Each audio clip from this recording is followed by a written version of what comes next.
Welcome back to Midlife Unleashed. This is episode 8, where we're talking about building healthy habits that stick. If you've ever started strong with a diet, a fitness plan, or a new routine, but then life got in the way and it all fell apart, this episode is for you. And maybe for me too. We're talking about the difference between momentum and motivation and how to finally build habits that stick. Doug, let's dig into the real stuff here. Cool. Let's go. Doug, so many people say, I just need to get motivated again. I mean, I know I'm guilty of this. I do it once a week, probably. So, what's your take on that? And does motivation even matter in the long term? It doesn't work in the long term. That's the problem with the motivation, because, motivation, it comes and it goes. And so you can't really build a plan based on your motivation because your feelings change, your emotions change. And so you would never want to build a house on sand, right? You want to build it on a nice solid foundation, and motivation is not a foundation. It's great to have.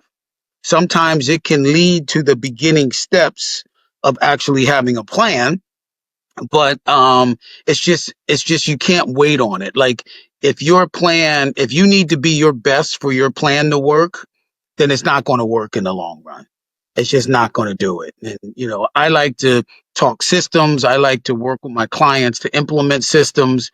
And I know James Clear talks about systems and says we don't rise to the level of our goals, we fall to the level of our systems. And so having a clear, systematic, or structure in place is key because motivation, like we said, it comes and goes. It comes and goes. It's like the friend or the family at the starting line when you're about to do a race, and then in mile 2, they're nowhere to be seen. you Right. know, Yeah.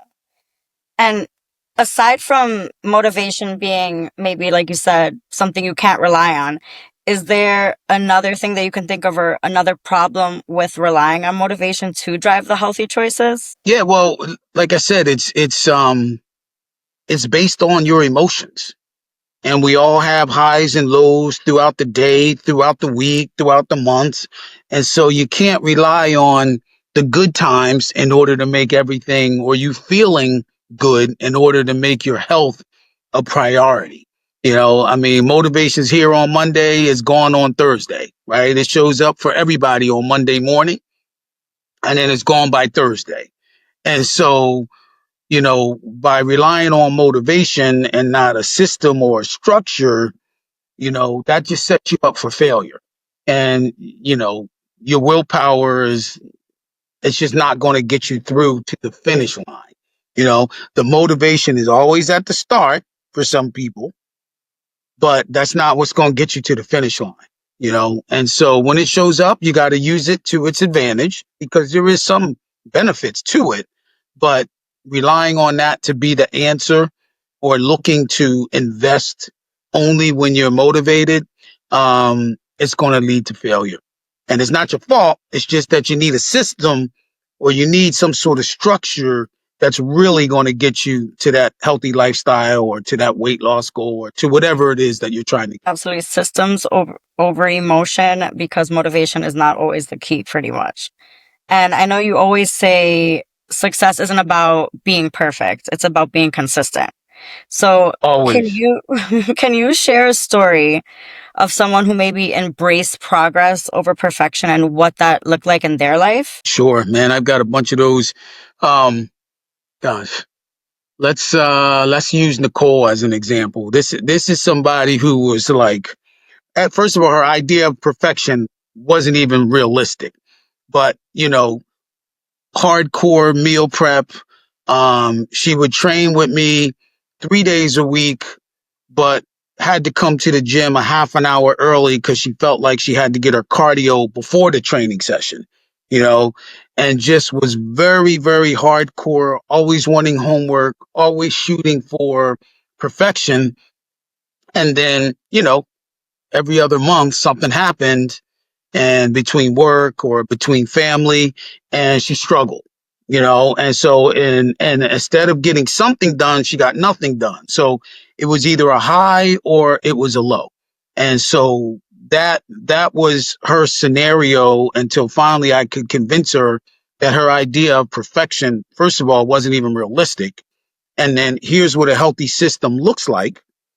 And what you need to do is you need to try to get between 80 to 100% of what real health looks like. And if you can be consistent with that, then you're going to be successful in terms of losing the weight that she wanted to. And eventually, I think she lost like 40 pounds, but more importantly, no rebound.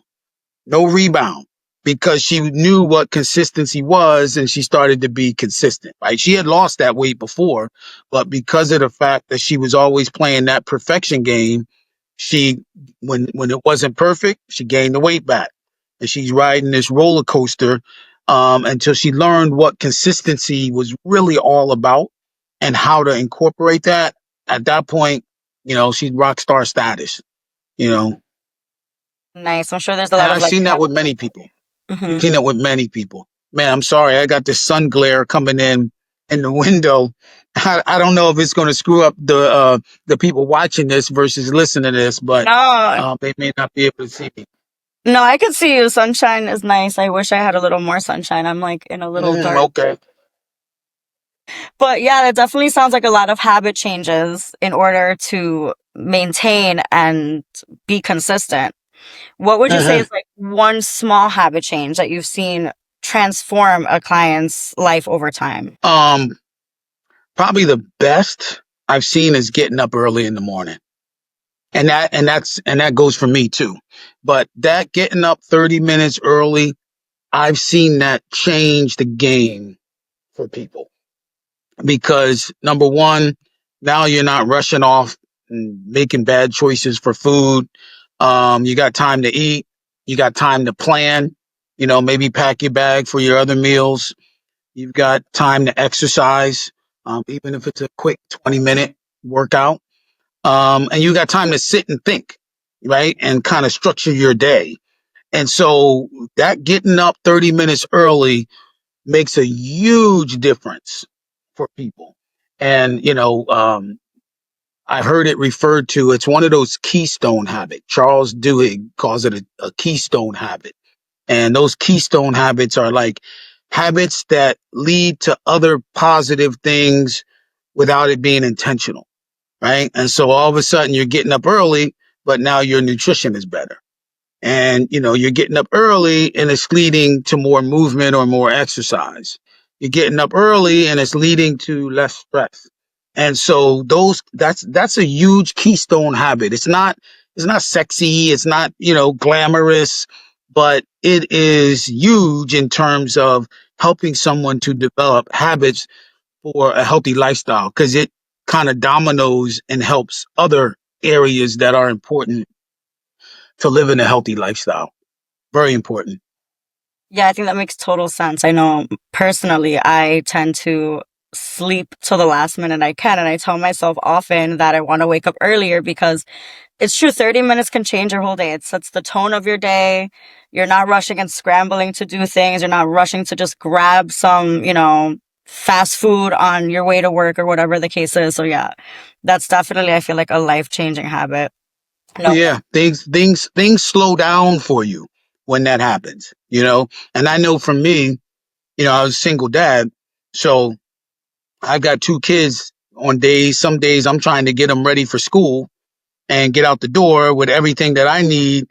And just that getting up and having that time to myself just set up so many things for me and made it so much more easier for me to be consistent in terms of living healthy and healthy behavior. Absolutely. And let's get practical. How do you help clients build habits that actually last? What's your system for making new routines really stick? Well, first thing you got to do is you can't put the cart before the horse, right? So I always start my clients off, and I'm talking about my 16-week, my perfect scale client. So if somebody's coming in and just wants to train with me, I don't go into this level of detail because they're just looking for some training. But for my clients that are looking for a healthy lifestyle transformation, the first thing we start with is developing their own personal health mission statement, right? We got to talk about, and you got to clearly articulate, why is it that you want to be healthy, right? What is it that you're looking for? Why is it important to you? And then once you identify those things and you know what you want, well, you also know what you don't want. And so once that's done, then we dig down into the systems. And what we do is we actually create a system for the key components of a healthy lifestyle. So nutrition, exercise, sleep, stress management, water, planning. We come up with a system for each one of those and write them out. Well, we don't. They come up with it because it's their system. I, I share mine with them, but it's more important that the individual do it for their lifestyle, right? And then once they create this system, and that system also includes some non-negotiables, and then we also have a plan B, because we all know plan A doesn't always happen, right? Stress happens, life happens, things happen. And so once we get that all down, then we start to implement it.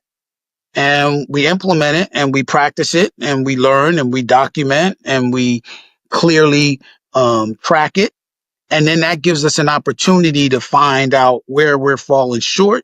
And it gives us an opportunity to kind of make our systems kind of become habitual and easier to follow. And so if you follow your system and it's designed properly, you'll get the results. It's got nothing to do with emotion or how you feel or anything, right? That's how the computers have kind of worked their way into our life, and now AI, right? It doesn't matter. The computer's not thinking about how it feels or any sort of emotion.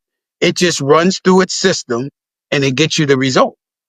And that's how you want to kind of automate your healthy lifestyle. And the way to do it is through these systems. But you got to identify and write down the system, right? And then you got to go ahead and implement it, and then just continuous improvement along the way. Such a good comparison because it's true. Like AI doesn't have any emotion. It's just straight Yeah, systems, like step by step. And it's like, this is what you have to do. So do it in a systematic way. That's a sure. really, really good comparison. And speaking And the about habits, non-negotiables are key too. right? You got to have certain things in place to make sure the system can function. Now, is it going to function perfectly every day? Of course not. But then you can kind of figure out what happened and go back and kind of fix the system, kind of like a brake system, or any other type of system. And like a little trial and error, maybe seeing what's working within the system and what maybe needs to be changed, because it's not always going Absolutely. to be perfect. But when you're starting out with the system, it's a fresh new thing. So I'd imagine you could imagine it being one way and then actually doing it, figuring out certain things that work, certain things that don't work, and like adjusting along the way. Absolutely. And that's where the learning takes place. And that's why you got to track. Because if you don't track, you don't know. Right. And speaking about habits, I know that I have heard time and time again, I'm sure our listeners have heard, I'm sure you've heard this, like habits take like 21 days to build. But how long does it really take to lock in a habit? And how do you coach Yeah, we've someone all, through the messy middle?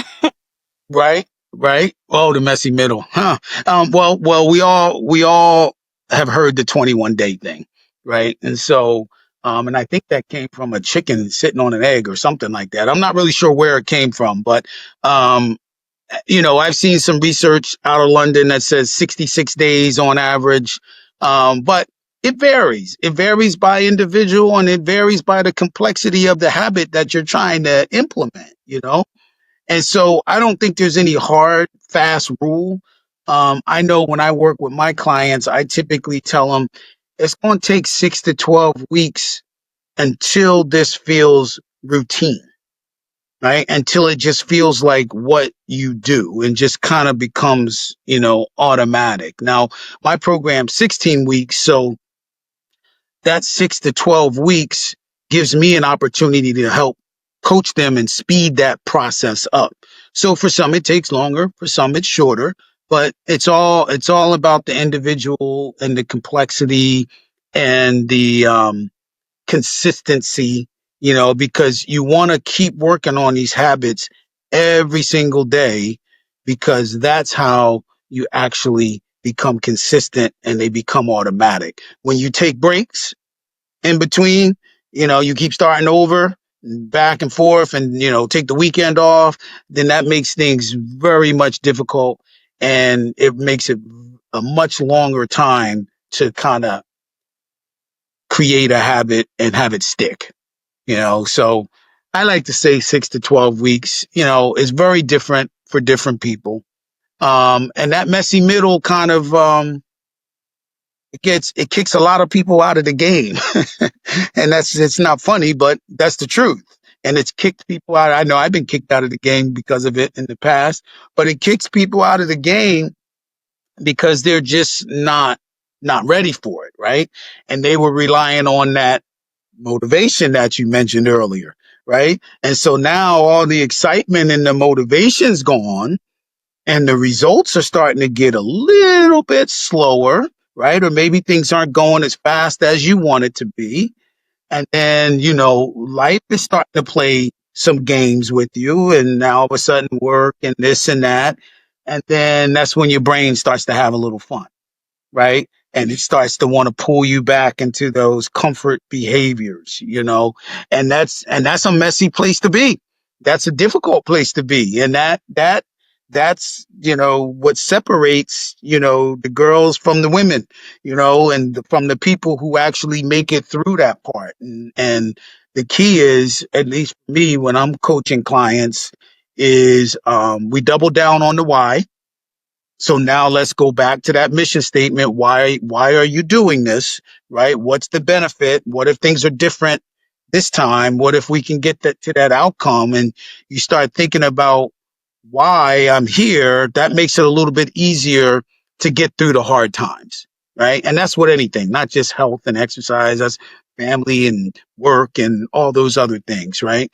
And then the other thing that I try to do is, work with my clients to shrink the task.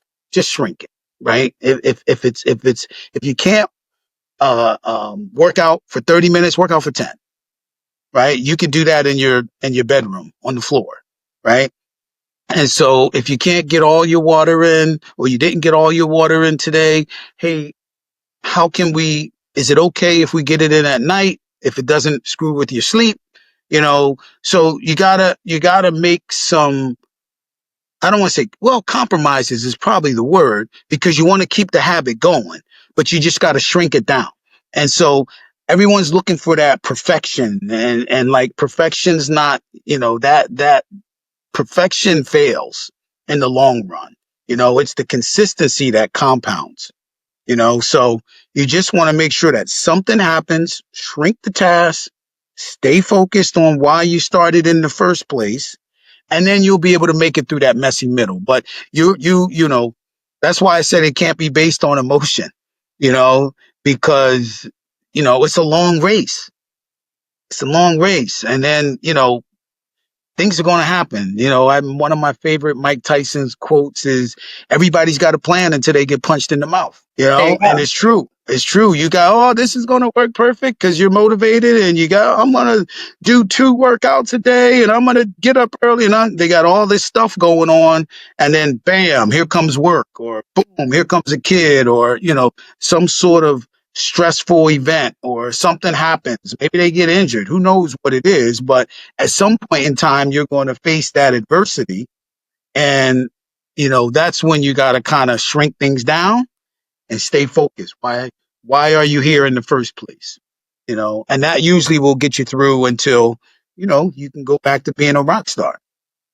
Absolutely. And I think that repetition, even if you have to adjust the system or adjust the habit a little bit and keep that repetition, it will keep you on track. And I know most Absolutely. people fall off track because, not because they don't want it, but because life gets busy, life gets stressful, unpredictable. Like you said, maybe an injury, but what is your strategy for staying consistent when everything does feel so chaotic? For me personally, or how I'm coaching people. I guess both, either or. Yeah, yeah, okay, all right, cool. I mean, coaching. See, for me, I mean, I coach myself too, right? But Exactly. I know what works for me. So it's very different when you've got another human being with a different lifestyle in front of you, and you got to work with, what they got going and how they're living. But, for me, in terms of staying consistent, there's like certain things that must happen for me. And I find when those things happen, then I feel good about what I'm doing. Right. And one of those things is, working out in the morning. That kind of starts my day and it does a lot of things for me. Right. It keeps me disciplined, right? It makes me feel that my health is the most important thing because it happened before email, it happened before clients, it happened, before everything else. And so that's the first thing. The second thing is water. I mean, I make sure I get my water every day, 100 ounces. But even on the bad days, I shrink it down, I don't shrink it down to 10, I shrink it down to 80, but that helps me to feel full, energetic, and it keeps me rolling and then the last thing for me is I don't start the day off with bad food. I just refuse to do that, whether it's vacation, whether I'm at home, whether I'm on the road. Those are like three things that help me to stay on track. Cause I had to learn this, right? I learned what happened when I had pancakes for breakfast, you know, or even though, healthy waffles with a little bit of agave syrup on them. That just triggered something in me to want more and sweeter items down the road during the day. And if you start your day off like that, oh my God, by the end of the day, it was a mess. So I'll always have a healthy breakfast. I'll always get my 100 ounces of water and I'll always get that workout in. Now, is it always, perfect? No, but if I got to shrink it down, I'll just shrink it down. you know but those things, even during the hectic times, make me feel good about me, and they make me feel good about my health and how I'm treating myself. Oftentimes when things get very stressful and out of hand, work life, all that kind of stuff, people just give up themselves, and now you're feeling like you're not even feeling good about you because you're running around trying to help everybody else out, and you're depleted. And if you can't help yourself, then you can't help other people. you know? So those are my three things that I make sure happen just about every day. Just about every day. And I want more to happen. Don't get me wrong. I don't want just one healthy meal. I want them all to be healthy. Right. I want to have a good night's sleep too. I want to manage my stress, but it's those three that I find that, those are my non-negotiables. Absolutely. Yeah. You have to fill your own cup so you can pour into to others, especially you For work with so sure. You many got to put that clients. oxygen mask on first. Put it on first. For real. Exactly. And Hmm. what's your version of a minimum effective dose? Like those things you keep doing even when you're short on time or you're short on energy. I know you mentioned shrinking things down, but are there Yep. other things? Yeah, no, no. Minimum effective dose, 10 minutes of exercise. That's how I do it. If I can't, if I'm not going to have the time to exercise, I'll just hit a quick push up, sit up, squat, you know, lunge, 10-minute routine, or maybe a quick hit, or even if I'm sick, I won't do the exercise. I'll just go for a 10-minute walk. So like I'm always hitting that minimum effective dose to make sure, because it makes you feel good about what you're doing. And you're like, it doesn't, as long as you do that, you won't hit that spiral that goes out of control and has you waiting around for some motivation before you get the hell back up, you know? And so for me, that's a minimum, effective dose. Getting up early is a minimum. Drinking 80 ounces of water, that's a minimum effective dose. People should have at least one or two healthy meals. Like that's a minimum dose. Like if you're eating four times and you have two healthy meals, it's only 50%. Like that's actually a failure rate. But at least that's a good minimum dose, right? Two good healthy meals is better than none, you know? And so what you have to do is, think about your lifestyle and say, what can I fit in and feel good, but still get my other stuff done. And this just has to hold you over. See, that's where that perfection doesn't work, right? Because people who go for perfection, they're going for intensity, and intensity doesn't drive results because you can't keep it up, you know. And so during these times, and there's going to be times where you just gotta ride the line. All you want to do is stay in the game, right? And then at some point, you'll be able to give more than that minimum effective dose. And then it's time to go. Then it's time to go. But you got to ride the waves, but don't let the wave throw you off. Because when you don't do that minimum effective dose, you don't feel good about you. And then sure enough, you're going to be looking for some motivation. And that ain't the answer. Right. Motivation is not the key.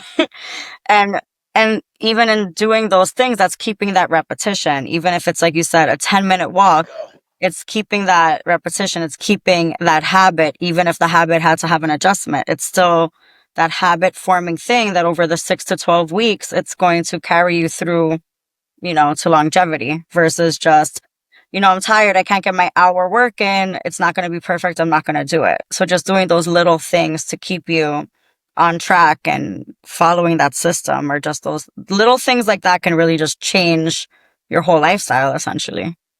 Absolutely. I mean, it's priceless, and it's the problem that I see is too many people have the all or nothing mentality, right? So like the woman I mentioned earlier, Nicole. Oh, nope, it doesn't count if I go to the gym for 30 minutes. I got to go for a 30-minute cardio before working out, you know? And so it's like, no, you don't. No, you don't. If that's not realistic right now, then that's cool. You can do 20 minutes, but keeping that habit going, it does something for you in your brain. And it also helps you to feel good about you. And I think that's very important to a healthy lifestyle. You got to feel good about you. And I feel like it also helps that like stopping and starting. So I didn't get that hour work in on Friday, and then Saturday I missed it. So I'm not going to do anything. And then Sunday maybe I rest, and then Monday to start over. If you just do those little things each day, you're still feeling like you're on You're in the track, game. not the starting and stopping that you think Sure. you need the motivation for to start all up again. So it Mhm. definitely is like a full circle kind of situation for sure. Absolutely. And I know you've talked before about the idea that the strongest habits are built around identity. What does that mean in context to being midlife or in your midlife stage? Yeah. Well, identity is, I don't want to say it's everything, but it's close to everything, right? Because if you identify as someone who can't lose weight, then you're always going to be overweight, right? And if you identify as somebody who needs to lose weight, then you're always going to be someone who needs to lose weight, right? And so you want to identify as someone who is living healthy or who desires to live a healthy lifestyle. And then that identity actually will lead to the behaviors or the actions to get you to that of which you identify as, you know? And so by the time you get to midlife, and you've been everything for everybody, right? And so at some point, you got to stop trying to be something or change and just become it. And so you want to identify with what you desire to become, because that's what you are, you know? And so it's a very key part. And this is mindset stuff, but mindset stuff plays such an important part of being healthy and being fit. And like, you don't hear a lot of people talking about it, but how you identify is key, because that will ultimately lead to actions, and it'll also let your subconscious start to work for you to help you identify things that are in alignment with your identity. So it's It's key, man. It's important. It's something that people should spend time with in terms of not only just what they want, but how they talk to themselves. Because how you talk to yourself, you will actually begin to behave that way. And so you don't want to identify as someone who's always losing weight because you're always going to be on that wheel, right? You want to identify as a healthy person, and so what? You're not super healthy today, but you're a healthy person who's doing things, and the more things you do, starts to build up some habits, starts to create some consistency, and then next thing you know, you're the healthy person that you always wanted to be. So identity's key. Identity's key. I mean, that's another one that James Clear was spot on about. You know, when he said that behavior change equals identity, right? If you want to change your behavior, you got to change your identity. And it's almost like, sounds like in a way you're thinking it into existence. You're paving the way in front of you so that you can walk into it versus just having this negative thought process about where you are, because that's just going to keep you stuck in where you are. It's not going to help you get going to where you need to go. It's like laying almost like a red carpet out for yourself of like this person that you're going to be, this person you're becoming, versus just having that mentality of like, oh, I'm overweight, I'm not this, but like I'm a healthy person, I'm going to get healthier. Like you have to like kind of, sounds like you want people to like carve out their walkway in a way. Sure, sure. And it's and I like that analogy of a walkway or a red carpet from you for you, you know, but you can't your thinking plays such a big role that you want to use that to your advantage on your journey. And so if you identify as a healthy person, it doesn't matter that you're not healthy today. Literally, it doesn't matter. So that's why people kind of struggle with it. Besides that, we rather tell ourselves negative things about ourselves versus positive things. But it doesn't matter that you're not there right now, just as long as you start to act. And once you start to act, now you're building evidence to support what you're saying. I am a healthy person. I just had a healthy breakfast. I just got up and went for a walk, or I just drank water, or I don't do that because that's not healthy. And you start to do those things, and you're going to start to build that evidence up. And every behavior or every act is a vote, and it's a vote for that new identity or whatever. It's a vote for your identity. And the more votes you start to stack up, the better you start to feel, the more you start to believe, and the more you start to seek in terms of being a healthy person. Absolutely. And I was going to ask, how can someone start to see themselves as a healthy person? I know you touched on it. Like today, I had a healthy breakfast. I did a 10-minute walk. Are those like the best ways you think that someone can start seeing themselves as a healthy person, just by small habits? Or are there anything else you could think of that can help Yeah, no, someone? they're small steps and act. Action makes the difference. You gotta do something. You gotta do something. So, because your mind, not only are you telling yourself this, but your mind will start to believe it as it starts to see it. And so you gotta act. Now, you don't have to wake up and, act like you need to, prep all the meals and do the long workout and, everything has to be perfect, but you just have to start acting, and it will build on itself and it will compound itself. But the best thing that people can do is do something. Do something, right? Get the talk right and then do something, and then slowly it'll build. It'll build. It'll build. It'll build. And then next thing you know, you start to see like, wow, I'm consistent. Like I've been doing this for a little bit. Like I really am. I'm a healthy person, you know? Set and little habits will definitely change things, like in the long run, for sure. I'm taking a lot of mental notes, as I always do when I talk to you. I'm thinking about all the Good. things, all the Sounds little good. things I could do, especially waking up 30 minutes earlier. That's like my key takeaway. I'm sure a lot Yeah. of listeners are probably having that takeaway as well. And Yeah. It's a game changer.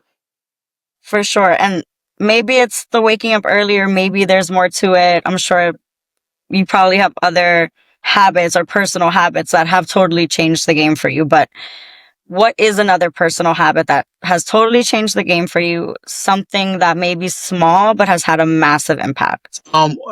Actually working out in the morning because I got to tell you, I used to be one of those people that would take care of my clients and say, I'm going to work out later on. And the workout didn't happen. Right? Or, you pick your kids up when they were younger from school, and then you got all this other stuff and you want to play with your kids and they got homework and, now you're in parenting role and it just didn't happen, but for me, not only just getting up early in the morning, but working out early in the morning was a game changer for me. Before I would tell myself you know, I'm going to build me before I take on the world, and it helped with my discipline. It helped with my thinking and my focus for the day, just getting it done. I don't know if I was smarter, but I sure felt like and feel like I'm smarter when I work out in the morning, so that, and it became a keystone habit for me. Again, because I worked out early in the morning, now I didn't want to go eat any bad food, and sure enough, I was working out. So I'm drinking water, and sure enough, I got to work out in the morning. So I'm going to bed at a decent time, so that habit of getting it done in the morning not only helped me to be more consistent to myself in terms of it made it easier to be consistent to myself. In the afternoon, I just wasn't consistent, and I think that's one of the keys when it comes to being healthy. Number one, you got to be consistent, but it's got to be based off of your life. Some people go to the gym after work. I wasn't one of them. When I did, I was miserable and I wasn't always consistent. Now, doing it in the morning, that has been a game changer for me. I mean, but and again, going back to that, how you talk to yourself, right?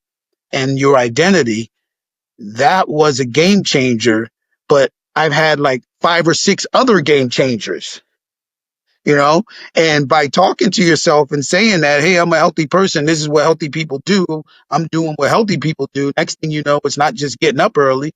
Now it's getting up early and working out, and now it's doing this and this thing leads to this. So that was big for me. That was very it was a very powerful shift for me.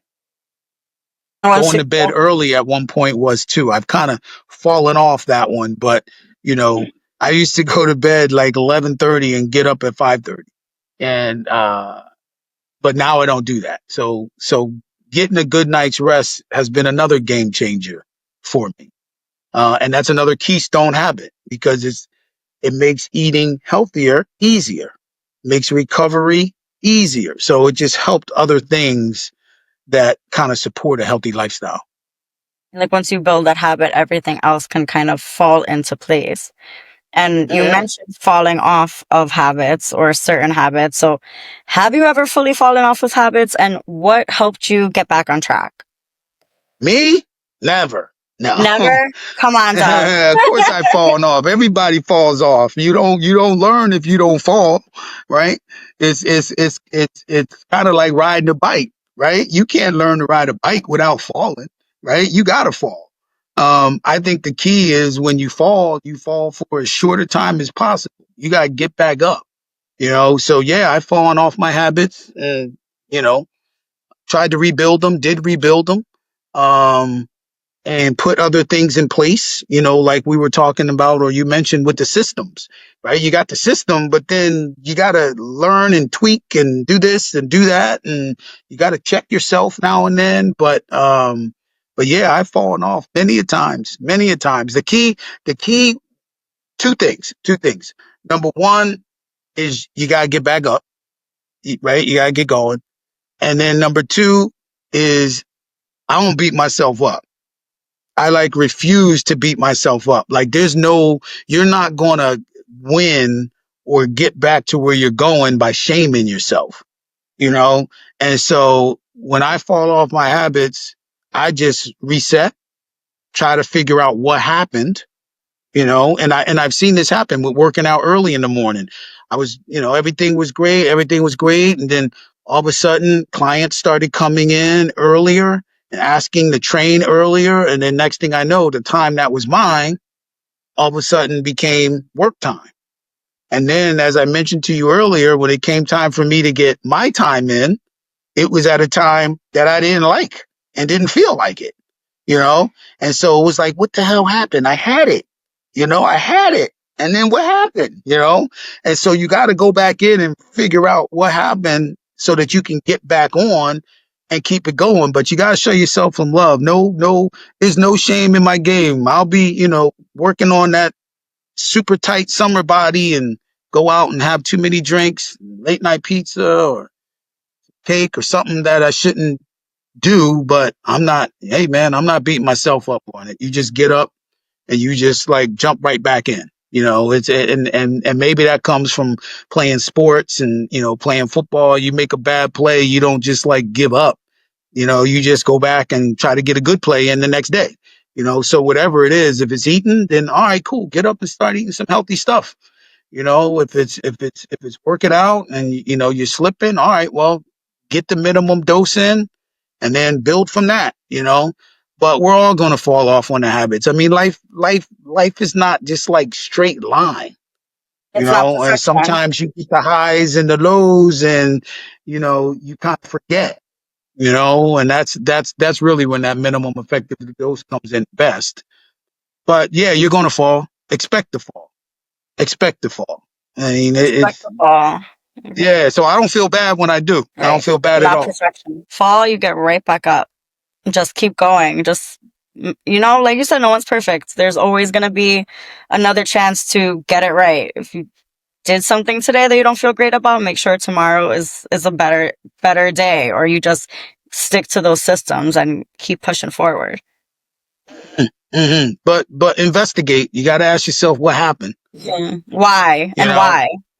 sure. Because that'll show you what you need to tweak in order to you know, keep your things going. But expect to fall. That's all right. It's all good. It's part of the learning process. Absolutely. Well, thank you so much for telling us all about these habits. This episode was a masterclass in building habits that last. It's not about hacks or hype. It's about systems, repetition, and self-trust. If this episode helped you reframe your approach to health, send it to a friend who's stuck in the motivation trap. I personally am going to go and listen to this again this week for my own self. And remember, Nice. everyone, progress isn't loud, it's consistent. Thank you so much for this great episode, and I will talk to you next week for episode 9.